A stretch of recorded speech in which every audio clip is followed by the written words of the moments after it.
দ্বিতীয় দফার ভোটের ব্রেকিং নিউজের দিকে নজর রাখবো। মন্তেশ্বরের দিকে আমাদের নজর রাখতে হবে, কি ঘটেছে সেখানে আপনাদের বিস্তারিত বলবো। ভোট ঘিরে উত্তেজনা মন্তেশ্বরের তৈয়বপুরে। কেন্দ্রীয় বাহিনীর বিরুদ্ধে লাঠিচার্জের অভিযোগ। ঠিক কিছুক্ষণ আগেই যেই অভিযোগে মেজাজ হারাচ্ছিলেন মমতা বন্দ্যোপাধ্যায়, একটু ক্ষিপ্র হয়ে উঠেছিলেন। কেন্দ্রীয় বাহিনীর লাঠিচার্জের অভিযোগ, আহত 3 মহিলা। ঘটনাস্থলে পৌঁছে প্রশ্ন তুললেন সিদ্দিকুল্লাহ চৌধুরী। লাঠিচার্জের অভিযোগ অস্বীকার করে কেন্দ্রীয় বাহিনী। ভয়ে ভোট দিতে না পারা ভোটারদের ভোট নিশ্চিত করলেন প্রার্থী। দেখুন, এই ভোটাররা তারা আতঙ্কে রয়েছেন, ভয়ে রয়েছেন, তারা ভোট দিতে ভয় পাচ্ছেন। তার কারণ হচ্ছে গিয়ে তারা ভয় পাচ্ছেন যে তাদের ওপর আবার লাঠিচার্জ করা হবে। সিদ্দিকুল্লাহ চৌধুরী সেন্ট্রাল ফোর্সের জওয়ানদের সঙ্গে গিয়ে কথা বলছেন, সেই ছবি আপনাদের দেখাচ্ছি। এবং দেখুন, এই মুহূর্তের ছবিটা আপনাদের দেখাচ্ছি। দেখুন, সেন্ট্রাল ফোর্সের জওয়ানদের সঙ্গে পুলিশদের সঙ্গে কথা বলছেন প্রার্থী সিদ্দিকুল্লাহ চৌধুরী।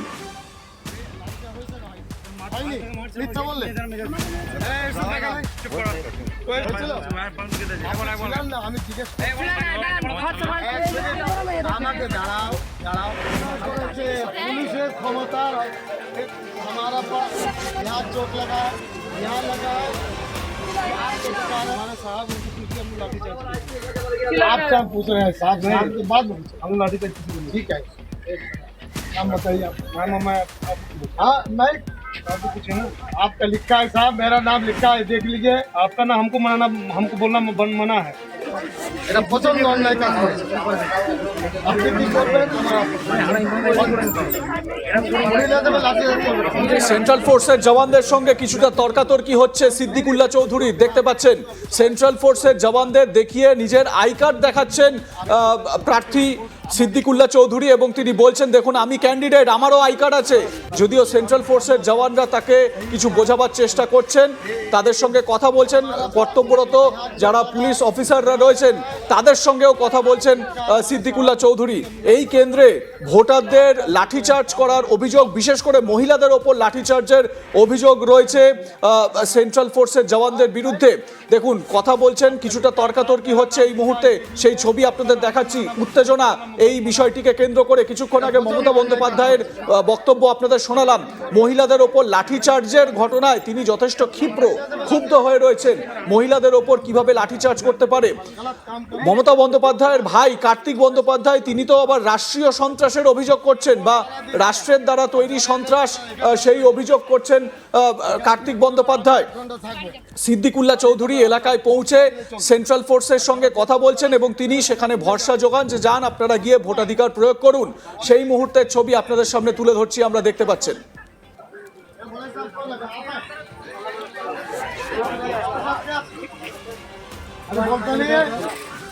আক্রান্ত মহিলা হাসনা বানু, যাকে মারধর করা হয়েছে বলে অভিযোগ, কি বলছেন তিনি, শুনুন তার বক্তব্য। ওরা এসে পরশু দিন গেছে আমাদের বাড়ি হুমকি দিতে। ইসারুল গেছিল, ফিরোজ, বুবলা, ওরা বললে সাদা কাপড় কিনে দিয়ে আসবো, তোরা যদি ভোট দিতে যাস তোকে সাদা কাপড় পরাবো। ওরা কোন পার্টি? ওরা কোন পার্টির? না, ওরা এখন বিজেপিতে যোগ দিয়েছে। আগে কিসে ছিল? আগে ছিল, আগে তৃণমূলে ছিল, এখন বিজেপিতে যোগ দিয়েছে। নাম ওদের? বুবলা, ইসারুল, ফিরোজ আর বাপি। কি বলেছিল? বললো তোরা যদি ভোট দিতে বেরোবি তো তোকে সাদা কাপড় কিনে দিয়ে যাবো, সাদা কাপড় পরবি। এটা কোন গ্রাম? এটা তৈপুর, আমাদের বাড়ি বাড়াবো। আজকে মারধর করলো কেন? আজকে মারধর করলো যে মানে ওই আমার ভাইকে ধরে নিয়ে যাচ্ছিল। আমার ভাই বিনা ভালোই বসছিল, আমার মেয়েকে প্রথম মারে ওরা। আমার মেয়েকে আমার মাকে বলে মামা মেরেছে। আমার ভাই বললো যে আজকের দিনে কোনো ঝামেলা হবে না, চুপে থেকে যায়, আজকে কোনো ঝামেলা করা যাবে না, সুস্থভাবে ভোটটা হতে দিই।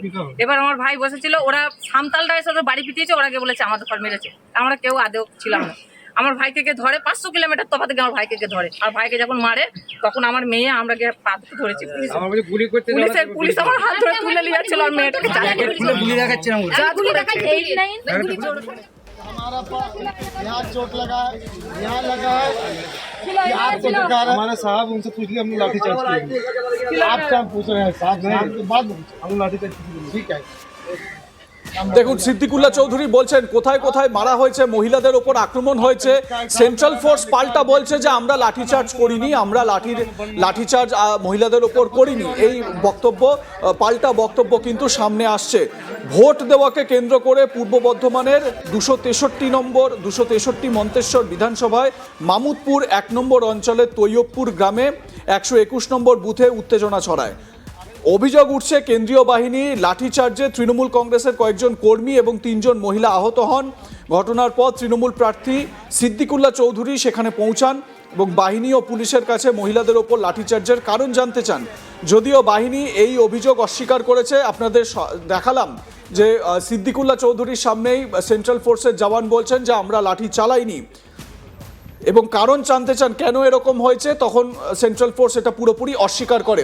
আর কিছুক্ষণের মধ্যেই আমরা সিদ্দিকুল্লাহ চৌধুরীর বক্তব্য আপনাদের শোনাবো। কি বলেছেন সিদ্দিকুল্লাহ চৌধুরী সেটা আপনারা জানতে পারবেন।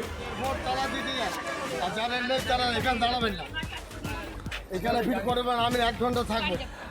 আমি এই মুহূর্তে সরাসরি চলে যাব মন্তেশ্বর থেকে। আমার সহকর্মী সুজাতা মেহরা রয়েছেন এই মুহূর্তে। সুজাতা, কি পরিস্থিতি? মহিলাদের ওপর লাঠিচার্জের অভিযোগ, সেই অভিযোগ আবার অস্বীকার করছে সেন্ট্রাল ফোর্স, কি জানতে পারা যাচ্ছে? দেখো 263 নম্বর মন্তেশ্বর যে বিধানসভা রয়েছে তার যে মামুদপুর 1 নম্বর অঞ্চলের তৈয়বপুর গ্রাম, এখানে যে 121 নম্বর বুথ, সেখান থেকেই কিন্তু এই ঘটনা সামনে এসছে, যেখানে কেন্দ্রীয় বাহিনীর বিরুদ্ধে কিন্তু লাঠিচার্জের অভিযোগ এবং তৃণমূল কংগ্রেসের কয়েকটি কর্মী সমর্থক, যাদের মধ্যে মহিলাও সামিল রয়েছে, তাদের উপরে লাঠিচার্জের অভিযোগ এবং সেই লাঠিচার্জের ফলে কিন্তু আহত হয়েছে মহিলা পুরুষ সকলেই, এমনটাই অভিযোগ উঠেছে। এবং সেখানে মন্ত্রী সিদ্দিকুল্লাহ চৌধুরী তথা প্রার্থী মন্তেশ্বর বিধানসভার সিদ্দিকুল্লাহ চৌধুরী তিনি সেখানে পৌঁছান এবং তিনি অভিযোগ তুলছেন যে কেন্দ্রীয় বাহিনী তারা কিন্তু মহিলাদেরও রেয়াত করেনি, এমনটাই অভিযোগ। এবং এই অভিযোগ ঘিরে শুধু তিনি ক্ষান্ত থাকেননি, তিনি যথারীতি সেন্ট্রাল ফোর্সের কাছে গিয়েও কিন্তু সরব হন যে কেন তারা মহিলাদেরকেও লাঠিচার্জ করলেন, মহিলাদের উপরেও। যদিও কেন্দ্রীয় বাহিনীর তরফ থেকে কিন্তু এটা অস্বীকার করা হয়েছে অভিযোগ, এবং তারা বলছে যে তারা কিন্তু লাঠিচার্জ করেনি, মহিলাদের উপর কোনো লাঠিচার্জ করা হয়নি। তবে এই যে পুলিশ বা সেন্ট্রাল ফোর্সের বিরুদ্ধে কিন্তু আগের দিন থেকেই সরব হয়েছিল সিদ্দিকুল্লাহ চৌধুরী। এমনকি তিনি স্থানীয় যে মন্তেশ্বর থানা, সেখানকার যে ভারপ্রাপ্ত পুলিশ স্টেশনে যিনি ইনচার্জ রয়েছেন তার বিরুদ্ধেও কিন্তু অভিযোগ তুলেছিলেন মহিলাদের হেনস্থা করা, তাদেরকে ধমকানো, তাদেরকে চমকানোর অভিযোগ কিন্তু উঠিয়েছিলেন সিদ্দিকুল্লাহ চৌধুরী প্রার্থী।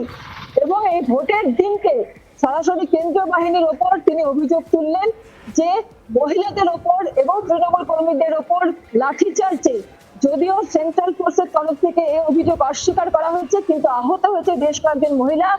পরবর্তী ক্ষেত্রে কিন্তু ভীত সন্ত্রস্ত হয়ে পড়ে এই যে যারা তৃণমূলের সমর্থক রয়েছে তারা, অর্থাৎ কিছু ভোটারও রয়েছে তার মধ্যে। তবে মন্ত্রী তাদেরকে বুঝিয়ে সুঝিয়ে কিন্তু ভোট দিতে পাঠান, যে ভোটটা দিতে হবে, নিজের ভোট নিজেকে দিতে হবে।